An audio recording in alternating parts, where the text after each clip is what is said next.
Hi everyone, and welcome to another Kabbalah Explained Simply. I'm Markos, and today we're going to get into the Kabbalistic Allegory of the guest and the host. This allegory was written by Kabbalist Ashlag, also known as Baal HaSulam, the master of the ladder, as it's translated into English. He received that name because he wrote the Sulam, or the ladder commentary to the book of Zohar. He's known as the most renowned and greatest Kabbalist of our era, who wrote commentaries to the book of Zohar, to the writings of the Ari, the only Kabbalist who did so, and he's considered the most relevant Kabbalist, the most relevant Kabbalistic source who upgraded the method of Kabbalah for our generation. And his student, who's also his son, which was Kabbalist Baruch Shalom Halevi Ashlag, also known as the Rabash, he furthered his method, he further explained it and filtered it down in much writings and much teachings, and also to his disciple, who was Kabbalist Dr. Laitman, who's the teacher and founder here at the B'nai Baruch Kabbalah Education and Research Institute. So why am I mentioning all this? Because through these teachings, we often find references in both the writings and the teachings of Rabash and of Kabbalist Dr. Michael Laitman to this specific guest and host allegory. And what's so special about this allegory? It's because it explains the entire transformation, a full, you could say, 180-degree transformation from the inborn egoistic nature that we, people, are born into, and how we undergo this full change of our nature to being one of bestowal, one with an intention to bestow that is completely opposite to the intention that is inborn in us. And this allegory explains it in just a few sentences, and it's often referenced and expanded on, and much of the preface to the wisdom of Kabbalah and the study of the 10 Sfirot that also Baal HaSulam wrote, and all these Kabbalistic texts, they speak about this transformation at much length. But this allegory specifically of the guest and the host really hones in on it in a very pinpointed manner in just a few sentences. And we're going to open that up and get into it today. We'll read the text that it describes and we'll explain it. That's what we're going to get into today. And we're going to get into it right after this little opener.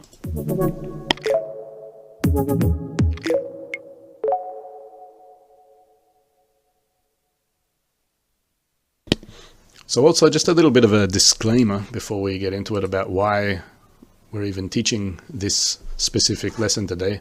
One, it is a very fundamental principle of the wisdom of Kabbalah, but two, this actually came as a request, a special request in a recent live Q&A session on Zoom that we run after Kabbalah Explained Simply each week. So I thought I'd use this as an opportunity just to mention that we have these live Q&As on Zoom right after Kabbalah Explained Simply every single week, meaning right after this session finishes here on YouTube and on Facebook, you just go to kabuconnect.com/live and click Zoom. And if you're not a Kabu member, so after clicking on Zoom, you just sign up for a free trial and then you click Zoom again, and then you're able to enter a whole hour where we answer your questions, both about this session, any questions that come up in relation to the topic we're now studying, or any question you have that you want Kabbalah's answers to in general. You're welcome to open them up and ask them there. We usually get to everyone's questions there. And you can ask there in chat. You can open your camera and speak. It's a very friendly and warm atmosphere every week. So we invite you there and look forward to seeing you there. So that's right after this session every single week. So that's how you can access it. And why am I mentioning this? It's because it was a special request. It was a question based on the guest and the host example, and it was understood from that question that we require to really get into that in a full lecture. And there was also a request in that session of doing a full lecture for this guest and the host example. So here we are. And so here's another outcome of what can come about from these Q&As, that you might even get a full lecture coming out from a question that you ask there. So without further ado, we're going to get already into the text itself. So this is from item 15 from the Preface to the Wisdom of Kabbalah by Baal HaSulam, Kabbalist Ashlag. You can find this text on our website on Kabbalah.info in the library section there. And we're already just going to get into it. We'll start from this point where he starts with the allegory itself. So, HaSulam opens, man's nature is to cherish and favor the quality of bestowal, and to despise and loathe reception from one's friend. We'll already stop it there because that might sound contradictory to a lot of what we teach in the wisdom of Kabbalah. We'll go through it again. Man's nature, or human nature, is to cherish and favor the quality of bestowal, the giving quality, quality of outwardly giving from oneself to others. So man's nature is to cherish and favor this quality of bestowal quality, and to despise and loathe receiving from one's friend. So how can we explain this? Because in the wisdom of Kabbalah, we learn that human nature is egoistic, that we are a will to receive or a desire to receive pleasure for personal benefit alone, that every single one of our desires is aimed at absorbing inwardly into some kind of space within me, within the person, pleasures from some unknown external source. It's unknown to us from our inborn qualities. We don't see what exactly we're receiving pleasure from. We get all kinds of external images, and they come in forms of corporeal forms of food, sex, family, money, honor, control, and knowledge. But we don't want money as the pleasure that we're getting, or we don't want honor as the pleasure we're getting. We're actually wanting the pleasure that comes through these dressings, and they all come towards us, and our desire is completely self-serving. It's completely wanting to receive and feel that pleasure for personal benefit alone. So this is how the wisdom of Kabbalah describes our nature, and it's expanded on. You can find a lot more material about that here. So with that in mind, how does it work out that human nature is to cherish and favor the quality of bestowal, which seems the opposite of what we just described, that we're a will to receive pleasure for personal benefit alone, a desire to receive for self-serving purposes. So how do we cherish and favor the quality of bestowal? How do we have this appreciation of altruism? And why would HaSulam write that we have such an appreciation and loathe reception from one's friend, that we loathe receiving and pleasures? Where does this come from? So just for now, we can understand it in a very simple way. If you go out into the world and try to tell someone that they're selfish, that they're an egoist, on one hand, you're correct. Well, that's our very nature, that every single one of our desires and thoughts is aimed at inwardly receiving pleasure for my personal benefit alone. But no one likes to think of themselves as being selfish. Everyone likes to think of themselves as, at least trying to do something good, trying to do something outwardly to others, giving to others, and that we have some kind of giving qualities, that we do good to the world. And you see that this quality, this plays out in people, and you can see it across the board from just how we think about ourselves on a day-to-day basis, from all kinds of examples to what we see throughout our relationships in life, throughout examples we see in society, in the media, all kinds of people in different positions. Charities, you see how much how much people like to present themselves as donating to charities, to present themselves as philanthropic. Usually people who become very, very wealthy, billionaires, they also engage in a lot of philanthropy to show that they're giving back to society.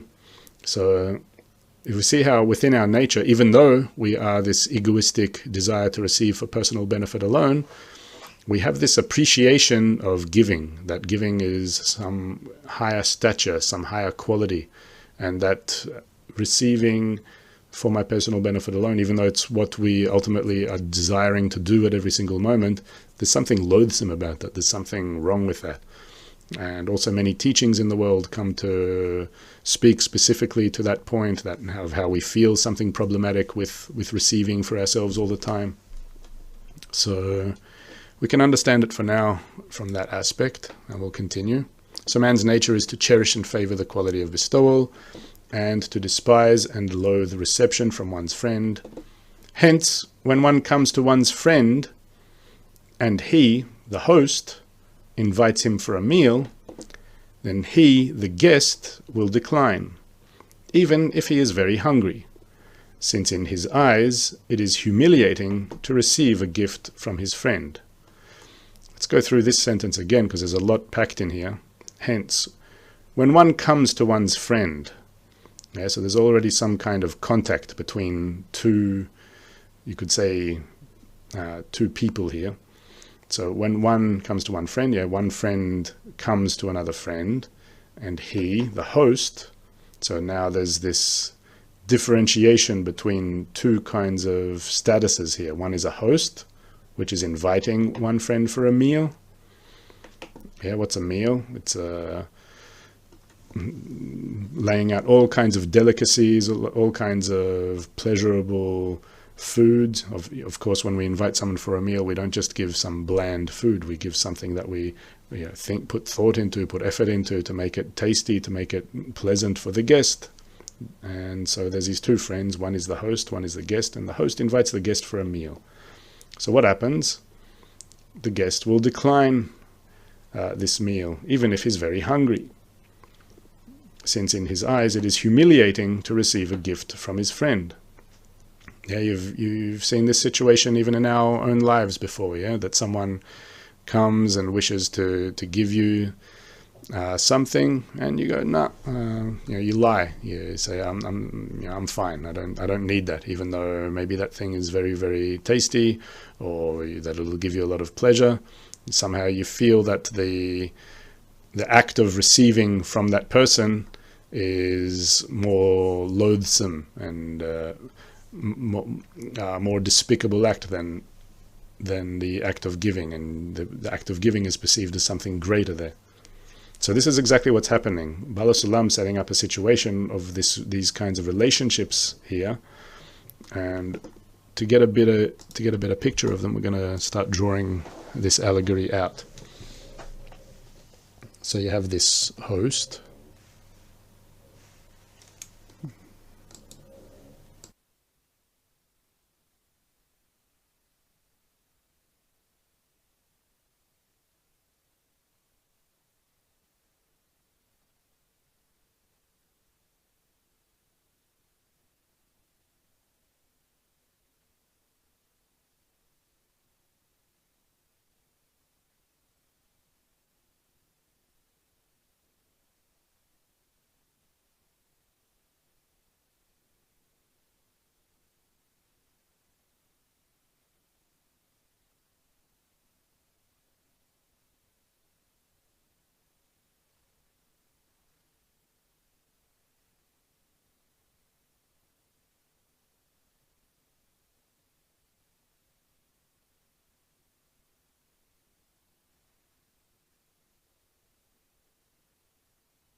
Yet, when his friend, that is the host, sufficiently implores him, so when the host or the creator sufficiently implores the guest or the created being, until it is clear that by eating he would do a big favor to his friend, so that the guest by eating would do a big favor to the host, so then he consents to eat.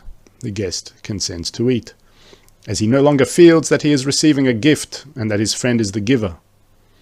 On the contrary, he, the guest, is the giver, who is doing his friend a favor by receiving this good from him. So again, a lot is packed here in terms of the relations that are taking place. So let's go through it bit by bit. Yet when his friend sufficiently implores him, when the host sufficiently implores the guest, implores, is really saying to him, look, the guest initially said, look, I'm not going to eat, I'm not hungry. And the host is going, sure, you're hungry. I worked all week buying this stuff for you, getting it for you, preparing it for you.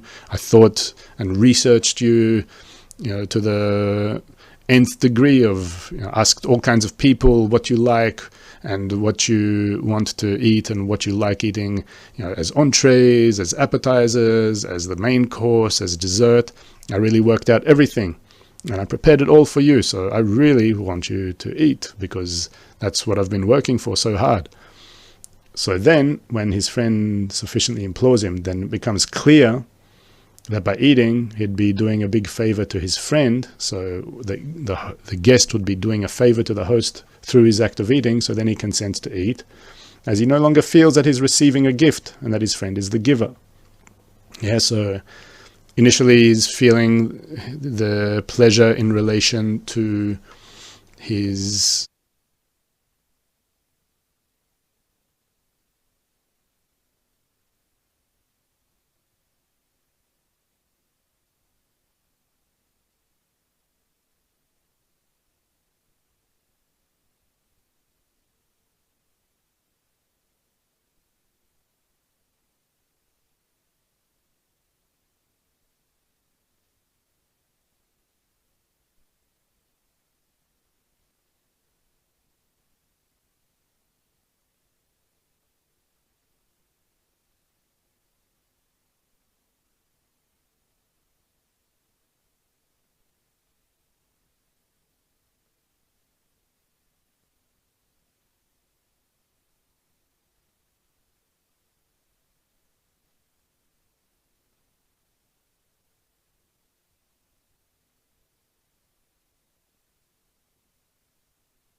Thus you find that although hunger and appetite are vessels of reception designated to eating, and that that person had sufficient hunger and appetite to receive his friend's meal, he still could not taste a thing, due to the shame. Yet, as his friend implored him and he rejected him, new vessels for eating began to form within him, since the power of his friend's pleading and the power of his own rejections, as they accumulate, finally accumulate into a sufficient amount that turns the measure of reception into a measure of bestowal. And that's the end of the allegory. We'll just go through that also bit by bit and chew on it. Thus, you find that although hunger and appetite are vessels of reception designated to eating, so the original hunger and appetite, the original desire to receive pleasure, just wants to receive pleasure for its own personal benefit. Those are called the vessels of reception, and they're made for just receiving pleasure. And that person had sufficient hunger and appetite to receive his friend's meal, so he came with that deficiency. He's ready to eat and to receive pleasure into his own desires because he has those desires. Those desires exist. We're not trying to say that they don't exist or anything like that. But he still could not taste a thing. So even if he would eat the tastiest dish on that whole table, he took the ice cream, from that table that the host prepared. He still wouldn't be able to taste it because he's in the presence of this much greater status. He feels that the vessels of bestowal, the importance of bestowal, the status of the host is much greater than receiving the pleasure. So he can't even taste in such a situation. The restriction that has become activated upon the desire to receive doesn't allow him to feel pleasure within the usual vessels of reception due to the shame. The shame of being a receiver. Yet as his friend implored him, really urged him, and the guest rejected all these pleasures, so then he developed new vessels for eating.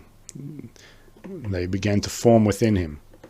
Not the original desire to receive just for personal benefit, without thinking twice, just wanting to receive and be done with it and feel pleasure, and then that pleasure dissipates and disappears and it's all done.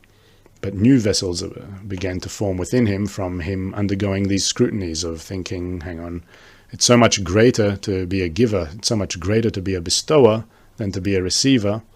And to be constantly thinking about that intention to bestow that the host has toward him, and how can he work with that? How can he try to maybe emulate that and come into contact with that?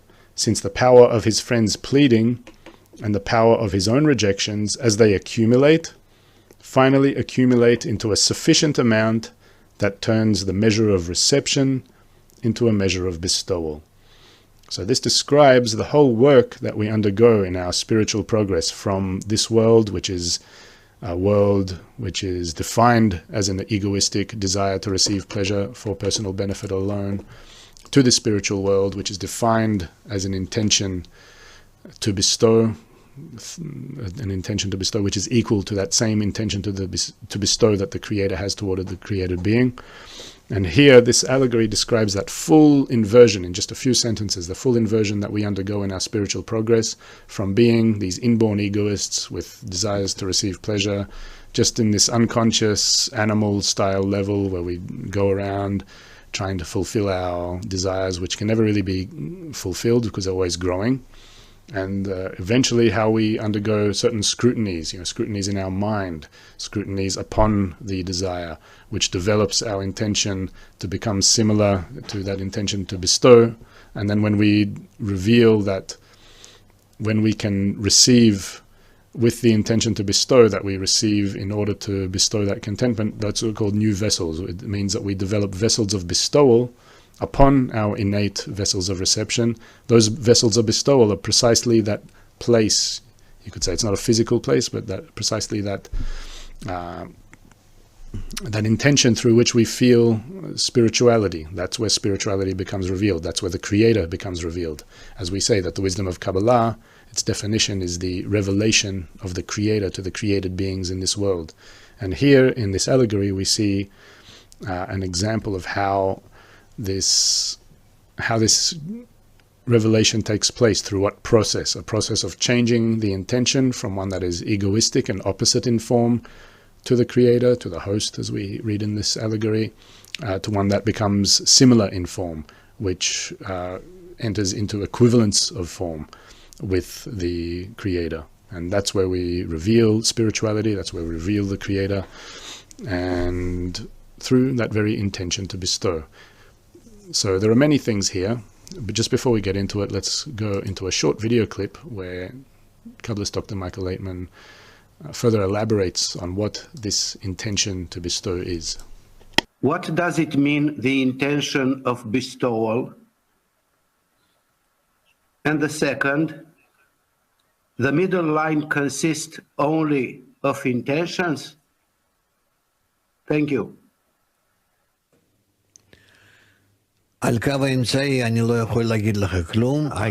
you anything about the middle line until it will be revealed, and then we will understand what it is.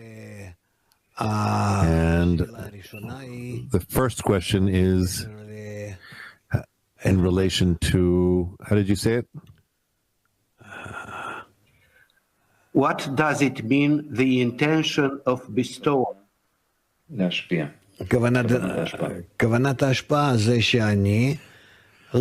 intention of bestowal is that I, no matter what action, whether it's reception or giving, I intend for the benefit of the other side.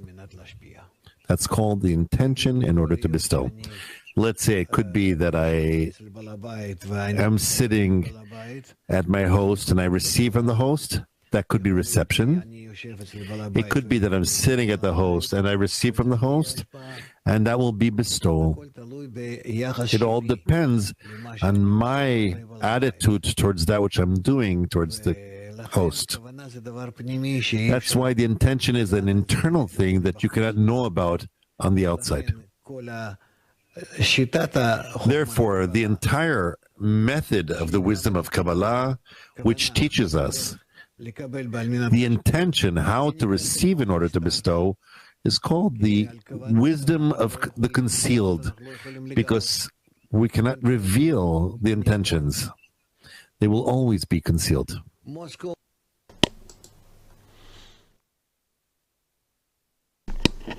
All right. So there's a few things here. Let's go through it. Also, I just saw the chats about the audio. I think we got it fixed now. Just confirm with me whether you're hearing me now.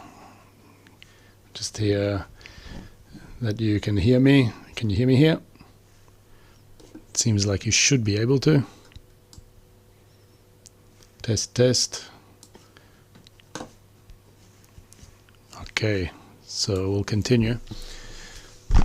So there's a few things here. So what this whole thing clarifies is that the change that we can make is in the intention. While yes, thank you. The audio is good now. Okay, thank you. So yeah, the change that we can make is in the intention, while the desire is a matter. It's our substance. It doesn't change. The desire to receive pleasure is our human nature. It remains the same. But the intention upon the desire to receive, which is in our inborn state, it's an egoistic intention for personal benefit alone.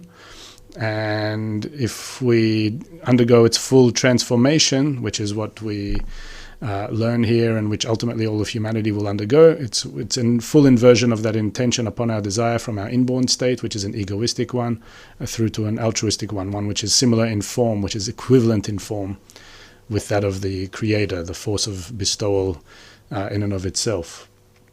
So that's what we're talking about here in this allegory. That's what Baal HaSulam is what he discusses here. And how do we undergo that change? That really becomes the next question. How do we undergo this full flip, which is from egoism to altruism? That's infinite distance one way from another. So how do we undergo that change? That's exactly here what the method teaches. So we've advanced a bit in this diagram, and we show that the main trigger here is this number 1 here, that we're always working on establishing this importance of bestowal, the importance of the quality of giving, the importance of that status of the host, of the creator. So that importance of bestowal, that importance of giving, that's first and foremost what we do. That's the trigger. We want to eventually reach this goal of applying that intention to bestow upon the will to receive, so that the pleasure that we receive will be able to return back to the source, and then that makes the pleasure become infinite, eternal. But the first step is always raising the importance of bestowal, because as we saw in the beginning of that allegory, if we go back to the start, it says that when one comes to one's friend and he, the host, invites him for a meal and he, the guest, will decline. So there's this beginning where there's this contact between the host and the guest. So in our world, there is no contact. There is no such contact between a person and the creator in a clear, direct perception. So how do we invite that contact? How do we make this invitation and this meeting initially take place? That's exactly what we talk about here, that we raise the importance of bestowal. We want to feel that this quality is in our presence. And then by raising the importance of bestowal, which is by, again, how do we do that? So the wisdom of Kabbalah provides us with 3 means. That's what Baal HaSulam writes to us about in his article, The Freedom, where he says that there's 3 means that formulate what's called the spiritually conducive environment. Those are the books.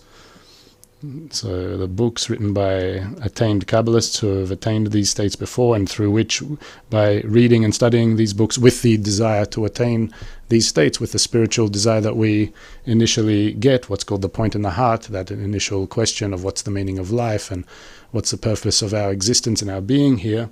So that's the desire we input into these texts, into this study, which draws to us the surrounding light from these lofty high levels.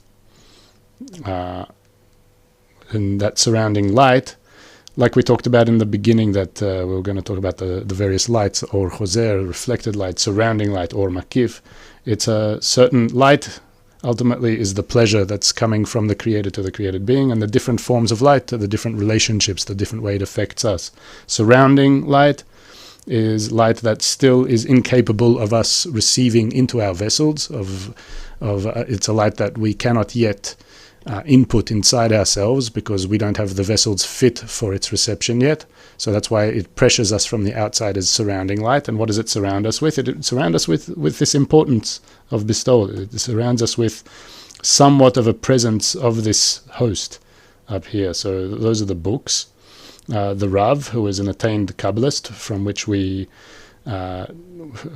study, and who guides us on how to approach the method, how to approach the books, and also the third means, which is the group, meaning others who have those points in the heart, those desires for spirituality, and through which, when we aim to connect those points through common threads of bestowal, by trying to emulate that quality of bestowal to each other. So these 3 things together collectively bring about the importance of bestowal, which draws the light from that source, draws that surrounding light, which operates on our desire. And then that's what triggers off this entire process, from that importance of bestowal, from bestowal, the quality of the creator, nature's laws becoming very, very important to us. And we feel that pressure, and we start feeling that presence of the host in our midst in some kind of form. So that's what brings upon, what's it called, this shame, the number 2 here. This is a very important point, because shame that we feel is already now a spiritual shame. It's not shame that we feel in our vessels of reception, or, as you say, in our egoistic desires, in our corporeal desires, shame for all kinds of things on an animal level, whether it's food, sex, family, money, honor, control, knowledge. It's not shame at this level, because usually when we think of shame, we know feelings of shame in our lives, in this world, and we come from all kinds of feelings of shame like that.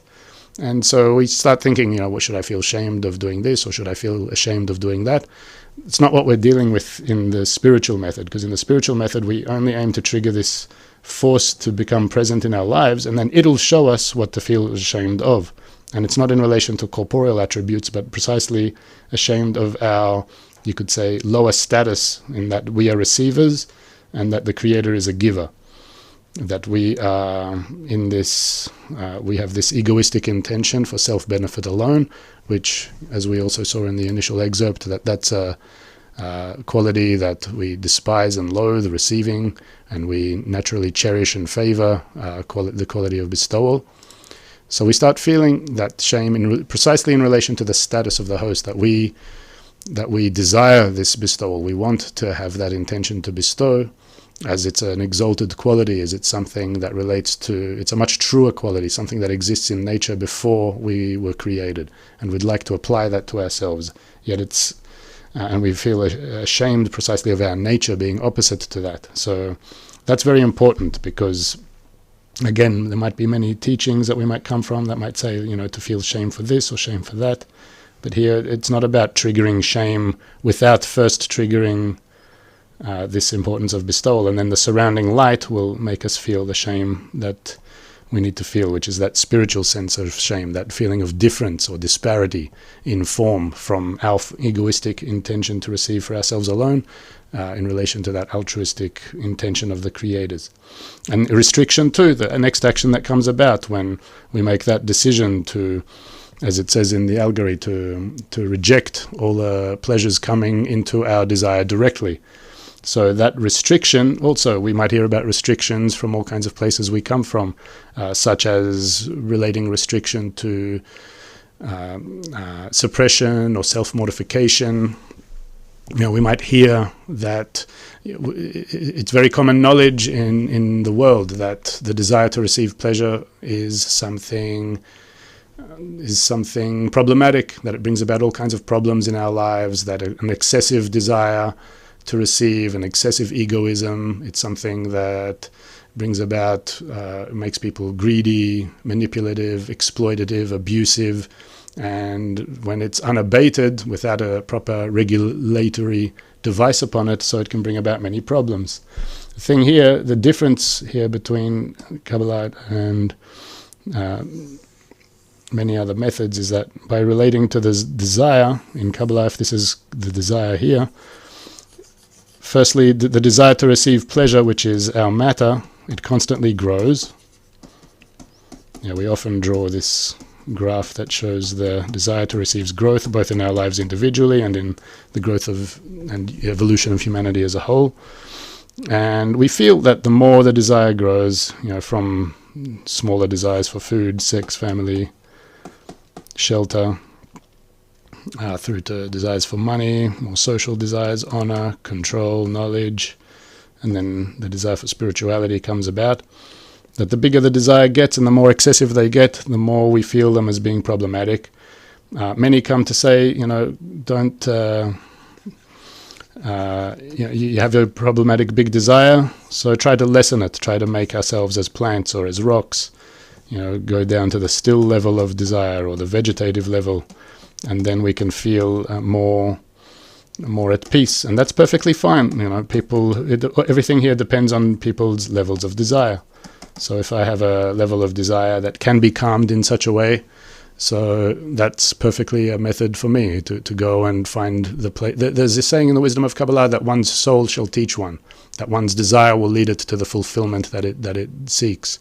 So each person's desire is in the system in some kind of way, and it goes for its fulfillment. So there are methods that teach how to calm a certain desire at one of these levels. The wisdom of Kabbalah, it comes and says that in any case the desire will keep growing, so even if we might be able to calm it for now or in this incarnation, this desire is going to keep growing and growing and growing, and at some point we won't be able to calm it anymore. And then that's where it provides a method not for suppressing or self-mortifying, settling for little or settling for less, but rather making this bestowing attribute up here, raising its importance. That's precisely what we're doing, to raise the importance of the Creator, which is the quality of bestowal. And by doing that, placing a restriction upon this whole desire and developing that intention to bestow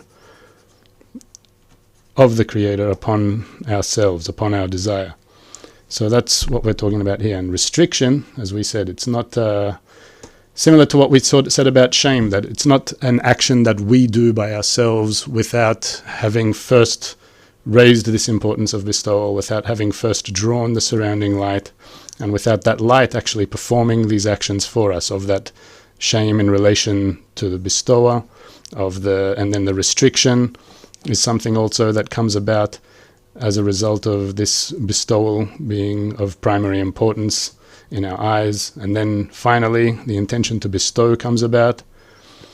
And the intention to bestow, that is when we'll just put it in this color, when we come back to bestow upon the Creator the same as He does toward us. Not in our innate desire, because our desire to receive pleasure remains the same. As we said, the desire to receive matter it's our matter, it's our substance. It's always what remains there. It's the substance of creation. So it's this yearning that we have all the time. But the intention upon it changes from wishing to want to please myself to wishing to want to please the Creator, to be giving in an outward direction, to apply this status of the host above my initial desire. There's many words for it. We also talk about it being acquiring the mind of the Creator. And in Kabbalistic language, this is what we'll get to now, this is where we attain the spiritual Partzuf. And we'll show a bit of what that is here, where we attain, ultimately, the attainment of the intention to bestow upon the Creator is the attainment of the masach and or choser. The masach, which translates to screen, and or choser, which is reflected light. When we hear about the masach and the or choser, we're talking about the attainment of that intention to bestow upon the Creator, that there's the Creator's direct attitude towards us, wishing to bestow contentment upon us, just wishing to completely fulfill us like the host, filling that table full of all the delights we could possibly wish for. That's the Or Yashar, the direct light coming toward us. And by us going through these processes, we eventually come to attain what's called the masach and or choser, which is the restriction, is the masach, the screen, and it's the intention to bestow back to the Creator. And then we, through doing so, acquire new vessels of receiving the pleasure. If we go back to just before this allegory, so this is what Baal HaSulam writes in a sentence, like why he brings this allegory about. He writes that indeed we should understand this or choser, reflected light, and how it became a vessel of reception. Yeah, how does this intention to bestow become a vessel of reception? It's something that's very opposite, since initially it was but a rejected light. Yeah, so in the beginning we simply were rejecting that light that was coming directly to us, and eventually we start feeling pleasure in that place, seemingly, where we were rejecting the light. Thus, it is now serving in an opposite role from its own essence. Yeah, so then we're feeling this pleasure in an opposite place or in an opposite role from our very desire to receive pleasure. We're feeling pleasure in an intention to bestow back to the Creator. It's a new vessel that's created, a new place where we're feeling the pleasure. And then he goes on to explain how this comes about. I shall explain that with an allegory from life. And then he begins this whole Kabbalistic allegory of the guest and the host. So that's why we say that the reflected light and the masach and or choser, the screen and the reflected light, which creates the intention to bestow, that's the reflected light is equal to the inner light, this or pnimi, meaning that we're actually feeling pleasure in our desire, because we're not feeling our pleasure outside of our desire, because at the end of the day we only perceive and sense everything that's in our desire, but we create this new space within our desire that literally feels pleasure from the status of the host, from attaining the same quality of bestowing back to the Creator as the Creator bestows upon us. And that place where we feel the pleasure is called the inner light, that we're able to receive that pleasure that we intend to give back to the Creator. That's what received in what's called the toch of the Partzuf, the interior of the Partzuf, which is equal to what we make the decision in, which is the rosh of the Partzuf, the head of the Partzuf, just like we make decisions with our minds, with our heads. And then the sof, or the end of the Partzuf, all the way up to the siyum, or down to the siyum, the conclusion. That's a place where we still haven't become corrected enough to be able to receive the desires here for the sake of the Creator, with an intention to bestow. So that's what we have here. This allegory, which plays out and shows us how this complete inversion takes place of the intention in our reality. I do apologize again for that problem with the sound earlier. And what we will do now, just before we head out, I will once again remind about this live Q&A on Zoom that we have coming up after this. So if you do have any questions from this session, we welcome you to join this live Q&A on Zoom afterwards. You can ask questions live with your cameras open. It's a nice, warm, intimate environment, and you're all welcome. You can ask questions in the chat. And as I said, this whole session came out just because we do these live Q&As and someone asked a question and turned into let's do a session on the guest and the host. So just go to kabuconnect.com/live, click Zoom, and if you're not a Kabu member, so the way to do it is after clicking on Zoom, you sign up for the free trial and then you click Zoom again, and that's how you join.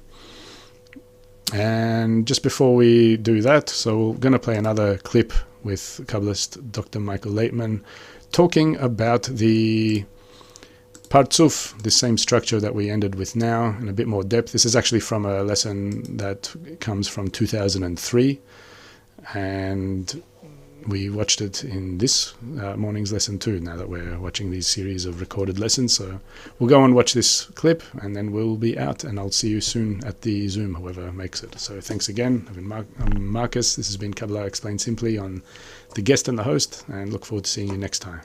When we say a Partzuf that is being filled with its filling, what is it being filled? It's being filled with what his intention fills him with. That's what it means that it's being realized. It's not a physical action. Also, when we do a coupling of striking and the intention in order to bestow comes the filling. What is that filling? That filling is how your intention was realized, to what extent you did with it some common part between you. You towards him and him towards you. You built some place where you are together. And that's called the toch of the Partzuf, the inside of the Partzuf. As much as you are called the inside of the Partzuf is your relationship to your Rosh, and to the extent in which you're capable of being in yourself, this is how you can be together with him in your toch. This is the realization of your intention, as if the end of your intentions, now you see within the Partzuf and know precisely what you intended. So it's all intentions. What actions are there here? And if you are in this world, or if you are dead, you passed from this physical beastly body and all that is here, then you're not ending. You're in the intentions. It's in them that the life is, and in all the rest, in this world, you start to see that that is really the state that you acquire before you acquire the intention. Do you remember what he said in the article, to what degree a person needs to incarnate until he doesn't need to have to incarnate again? To what stage he needs to reach spiritually in order to not incarnate? Move to the intention, start creating for yourself the spiritual Partzuf. You don't need this life. What for do you need this life below the level of the intention, so that you reach the level of intention from your free choice?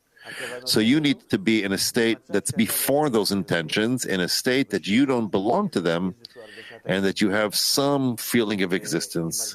And with that feeling of existence, that beastly feeling of existence, you nevertheless reach intentions and enter what's called the spiritual world, meaning according to the development of the intention and continue with it, you do it. Therefore, there has to be a certain reality, which is called this world, which is before it, from which you begin alone. But the moment you've acquired this device and you have a Rosh Toch Sof, you continue with it and no longer need this world. What actions that are here can help? That's it. אבל שוב, גם לא יכולות לא לעזור. Again, they cannot help or can help, but the reality of this world doesn't bother you to live in the intention, to live in the spiritual world. You could sit here with all that you have and also be at the same time in Atzilut, in a Partzuf that's operating in practice, and vice versa. You can be only in it and without your body. That's already according to the role that you have in relation to the rest of the souls, and how much you can be in connection with them, and what your role is towards them, and whether you must still be in your animalistic body or not.